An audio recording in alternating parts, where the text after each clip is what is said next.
பொது அடக்க ஸ்தலம் வேண்டி கிறிஸ்தவர்கள் அமைச்சர் தாமோ அன்பரசன் அவர்களிடம் மனு அளித்தனர்.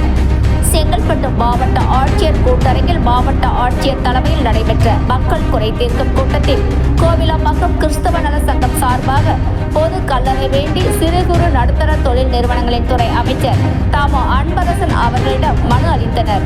செங்கல்பட்டு மாவட்டம் கிறிஸ்தவ மக்கள் நலச்சங்கம் சார்பில் கோவிலம்பாக்கம் நன்மங்கலம் பகுதியை சார்ந்த 300க்கும் மேற்பட்ட கிறிஸ்தவ மக்கள் தங்களுக்கு பொது கல்லறை வேண்டும் எனவும் ஏற்கனவே தாங்கள் சுற்றுப்பகுதியில் உள்ள கல்லறையில் இறந்த கிறிஸ்தவர்கள் அடக்கம் செய்து வந்த நிலையில் தற்போது அங்கே அடக்கம் செய்யக்கூடாது என கூறுவதால் தங்களுக்கு பொது கல்லறை கேட்டு அமைச்சரிடம் மனு அளித்தனர்.